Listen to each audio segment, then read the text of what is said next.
એમના જ વિભાગે ખોટી FIR કરી અરજદાર PI PSI બન્યા અને એ જ લોકો પાછા આપણને હાજર થવા માટે પણ અટકાવે છે.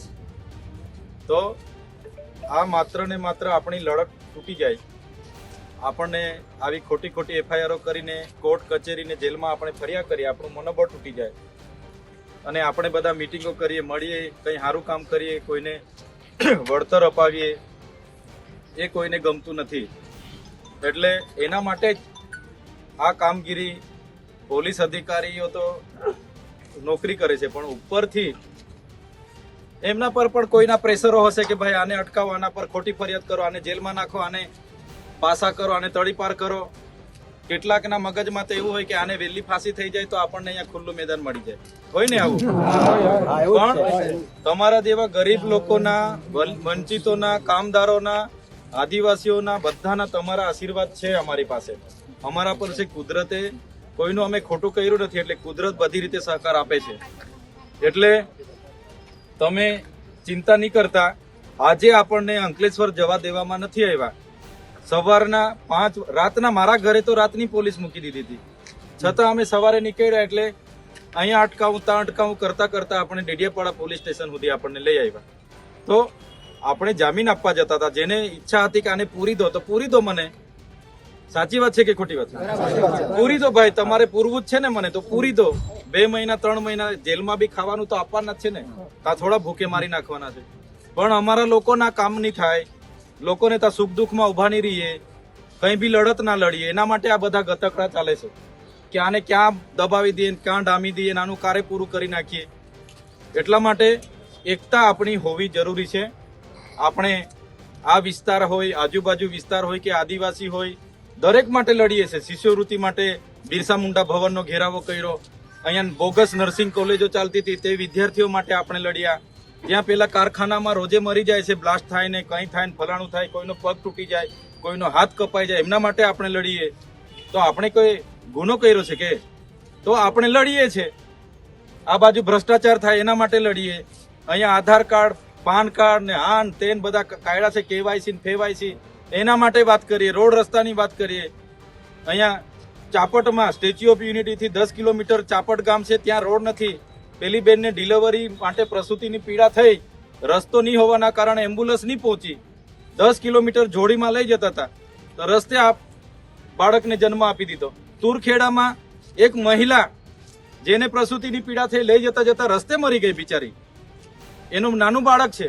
તો એની મુલાકાતે આપણે કહીએ. સરકારને જયારે સાચું કહીએ છીએ તો કડવું લાગે છે, સાચી વાત મૂકીએ એટલે કડવું લાગે. અહીંયા જંગલ જમીનો કરીને આપણે માંગણી કરીએ ત્યારે આપણને નહીં આપે, પણ પ્રોજેક્ટ વાળાને 300 એકર બારોબાર ફાળવી દે, રોડ વાળાને સંપાદન કરી દે, એટલે આપણે બોલીએ છીએ. તો આપણને દબાવવાની વાત છે. પણ તમે બધા આજે આવ્યા છો તો આજ અમારી તાકાત છે, આજ અમારી શક્તિ છે, તમારા બધાનો સહકાર છે.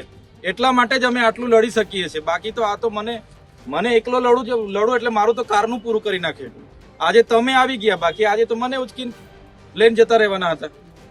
તો આવી રીતના જ્યારે પણ કંઈ પણ આપણું કોઈનું ખોટું કરવા, હું તો સવારે નીકળું ત્યારે મગજમાં બાંધી લેમ કે ભાઈ લોકોના ટેક્સનો પગાર મળે છે, લોકોની સેવા કરવાની છે, કોઈનું ખોટું આપણા હાથે નહીં થાય. સવારે 2 વાર યાદ કરીને ઘરેથી નીકળીએ છીએ. છતાં આ લોકો કેન પ્રકારે આપણને ઉશ્કેરે છે, માથા ભારે બનાવવા માટે આ ખોટી ફરિયાદો કરે છે. ગઈ વખતે ચૂંટણી હતી ને તડીપાર કરી દીધા હતા, એટલે હમણાં પણ કંઈ નથી. પણ જેવી ચૂંટણીઓ હાથે આવશે એટલે તડીપાર કરો, પાસા કરો, આ કરો, તે કરો. એટલે ચૈતરભાઈ કોઈના સુખ દુઃખમાં ઉભા નહીં રહેવા જોઈએ, કોઈના ન્યાય માટે લડવાની જોઈએ, કોઈના માટે બોલવાની જોઈએ. માસ્તરો માટે બોલે, પાણી માટે બોલે, એટલે એને અટકાવો. પણ આ તમારો બધાનો અવાજ છે કે એકલો ચૈતર વસાવાનો અવાજ નથી. આ વિસ્તારમાંથી વિધાનસભામાં 1,43,000 મત મળ્યા હતા, 43,000ની લીડ હતી. લોકસભામાં 5,22,000 આ ભરૂચ લોકસભામાં મને મત લોકોએ આપ્યા છે.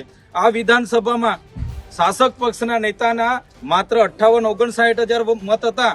મને આ વિસ્તારના લોકોએ તડીપાર હતા. હું ક્યારે નહોતો આવ્યો, તો બી છેલ્લા 2 દિવસ આવ્યો હતો, તો બી મને 1,18,000 મત અહીંયાથી લોકો આપ્યા છે. ત્યારે એ લોકો માટે મારે બોલવાનું કે નહીં બોલવાનું? એટલા માટે અટકાવે છે. અધિકારીઓનો ઉપયોગ કરે, પોલીસનો ઉપયોગ કરે. એટલા માટે અમે કાયદો અને વ્યવસ્થા તો આપણે ક્યારે હાથમાં લીધી નથી.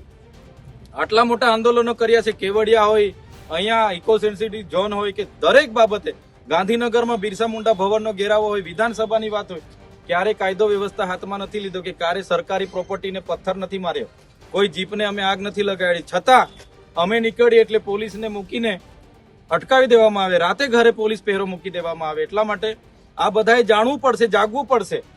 આજે હું લડું છું એટલે મને દબાય છે, હું ઘરે બેસી રહે મારા પરિવાર હાથે રાજી ખુશી રાંધીને ખાઈને મોજ કરું તો કોણ મને રોકવાનું છે? કોઈ રોકવાનું છે? છતાં લોકો માટે લડીએ છીએ ત્યારે આજે વેઠવાનો વારો આવ્યો છે. આજે બજારમાંથી નીકળે એટલે નાના છોકરાઓને તો એવું લાગે ને કે આને કઈ ભૂલ કરી હશે, કોઈ અભણ માણસ હશે એને એવું લાગે કે આ પોલીસ લઈ આવે છે, કઈ ગતગડું કર્યું હશે, પણ મેં કશું કઈ કર્યું નથી. આપણે સારું કરવા જઈએ તેમાં પણ આ લોકોને પેટમાં તેલ રેડાય છે. ગૃહમંત્રી અને ભાજપના નેતાઓને આ ગમતું નથી એટલે પોલીસને આદેશ કરે કે પેલા પર કેસ કરો, આ કરો, તે કરો. એટલે બિચારા આપણા જેવા પરિવારમાંથી જ હોય, બિચારાઓને આદેશ કરે એટલે કરે, નહીં કરે તો એને બદલી કરે, નોકરી પર જાય. એટલા માટે બિચારા એ પણ ઉજાગરા કરે છે. એટલે દુશ્મન પોલીસ નથી, સમજી લો, દુશ્મન પોલીસ નથી, એ તો નોકરી કરે છે, પણ એના આકાઓ જે બેહીને આદેશ કરે છે એ આપણા દુશ્મન છે. એટલે દેશના ગૃહમંત્રીને અને અહીંના જે પણ નેતાઓ છે એ બધો ખેલ કરાવે છે, પણ ચિંતા નહીં કરતા. આપણો સમય આવવાનો છે, સમય બધાનો જ આવે છે ને, ત્યારે એ લોકોને પણ આપણે આપણું પાણી બતાવીશું. આજે સરકારો એમની નીચેથી લઈને ઉપર સુધી છે એટલે પાવર કરે છે, પૈસા, પાવર, વહીવટી તંત્ર, પોલીસ તંત્રનો આપણી સામે ઉપયોગ કરે છે, પણ ચિંતા નહીં કરતા. આપણો પણ સમય આવશે, બધા સાથે રહેજો, એક રહેજો, નેક રહેજો. અને કોઈ પણ જાતની કોઈ પણ ગેરસમજ ઊભી થાય ત્યારે જ્યારે પણ અમારી જરૂર પડે અમને કહેજો.